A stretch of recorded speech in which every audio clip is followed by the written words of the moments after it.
Hello, and welcome to The Internal Executive, where we explore concepts and methods to help you find greater peace and more control in your life. I won't tell you what to think. I won't tell you how to feel. Rather, the information shared is simply for your consideration. Like any executive, I want you to decide what to do with it. And that's what I want. What do you want? It's your decision after all, right? So, thanks for joining me, and let's get to it. Today we're talking about the epidemic of loneliness. We're more connected via technology than ever, but according to the World Health Organization, 21% of us, at least adults who were surveyed, said they feel lonely often or always.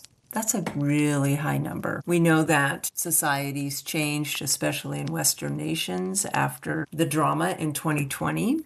We developed some habits of social isolation that were perhaps harder to break. And so what we're seeing now is more and more a loss of understanding of what it takes to make a relationship last. We have forgotten that for a relationship to last, there is some work involved on both sides of the table. So I do want to talk about all kinds of relationships, not just romantic relationships. The principles are the same across the board, whether it's a spouse or romantic partner, a sibling, a blended family, or an in-law, or even a coworker to a certain extent. The love as a verb principle applies. Now, bear with me on the coworker. That kind of love is perhaps just benign intent, but there isn't a one-size-fits-all.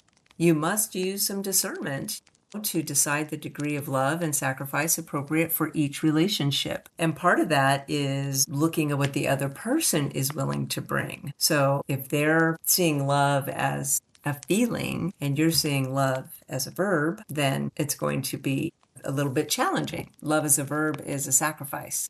And if you don't temper it with healthy boundaries, you may be consumed by others who don't follow the same philosophy. So let's talk about the myth of organic love. This is the belief that you should only act when the spirit moves, so to speak. When you feel like giving, when you feel like doing something nice, then you'll do it. And this is really a setup for failure because the relationship becomes a victim of your mood. If you don't feel like it, it doesn't get done, and the other person is neglected, right?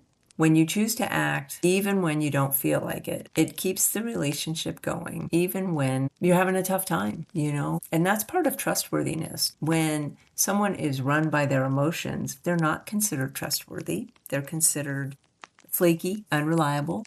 Because, the truth of the matter is we don't always feel like doing what we're supposed to do. Or not just what we're supposed to do, but what's most effective for the outcome we're trying to achieve. So as we move forward, I just want to remind you that if you like what you hear, to hit the subscribe and like button. And if you think this will help someone in your world and they're open to the information, please do share it. Please do listen to the end. I think you'll appreciate the closing. So, as I've mentioned and will continue to mention on my channel, Eric Berne was a genius at organizing the psyche and how we engage in different roles or ego states when we're interacting with others. And so in love, now we talk about being creative or romantic, the impulsive feelings are the child self, and the child wants to be loved. It's all about how you feel. That is the very definition of the child.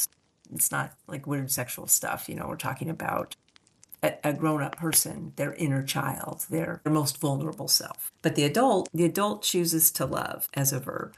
And I think that comes from the nurturing parent, really. The adult navigates the world between the parent and the child as to what is most effective and appropriate. And so you run that giving, that selflessness through the adult so that you're making a conscious choice. And one of the elements that Berne included in his book was about strokes and recognition, and that in a healthy relationship, there is a consistent exchange of positive strokes, actively recognizing and valuing the other person. And this is where a healthy application of love languages would apply.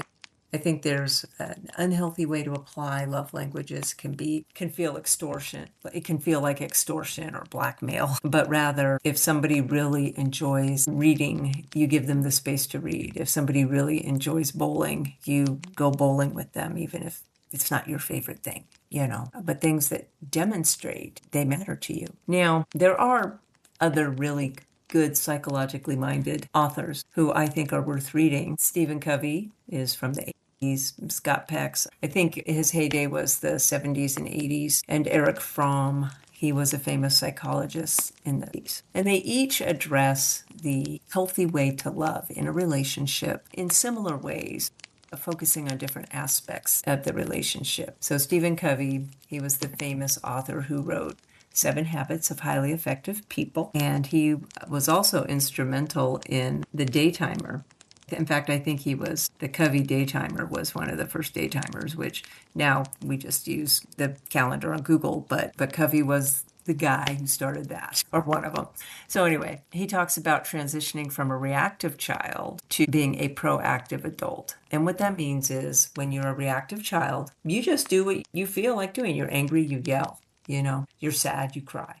And sometimes that can be appropriate, but it needs to be conscious. And that's where the proactive adult decides, right? They act on their values. Like you don't fall apart in front of your very small children because it's just going to freak them out. There's nothing they can do about it. So probably 7 Habits of Highly Effective People would be the easiest place to find his advice on how to be an adult in a relationship. Then you have Scott Peck, who wrote People of the Lie, The Road Less Traveled, Further Along the Road Less Traveled. Really good reads for what they're about. And I'm not sure what book he wrote about love in, but I remember that he wrote that love was the courage and effort to help another grow. If you aren't working, it isn't love, it's laziness. And it was very much about being proactive. I think that's probably enough about that. He was very much about authenticity, right? That was his theme.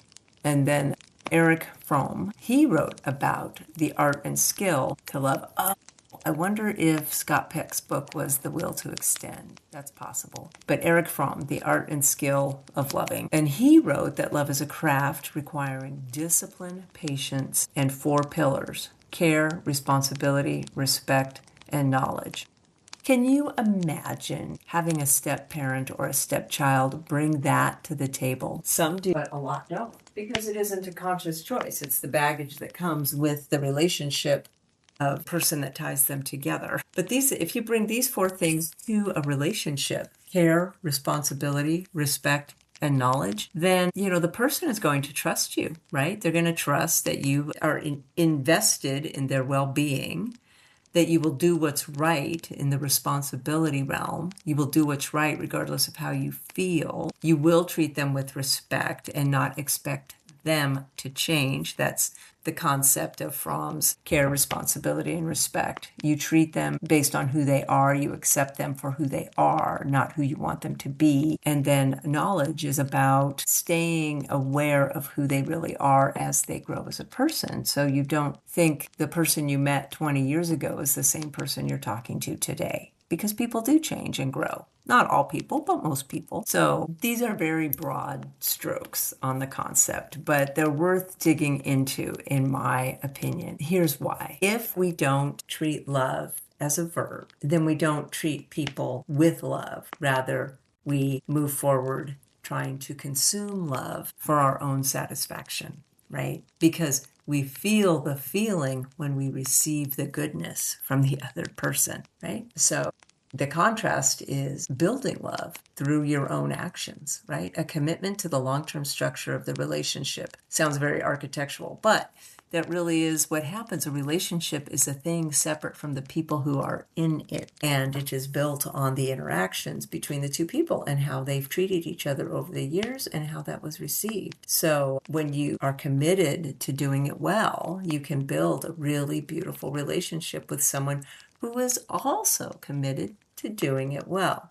Now, here's why I really wanted everybody listening to this to come to the end is, be aware that narcissistic or immature people will exploit your desire to proactively love them if they have yet to move to the more mature state. So you need discernment when you choose to love so that you are not consumed by the child or the narcissist or the sociopath even. So I'll end with this thought. When love is a verb, you create a world where you never have to be alone.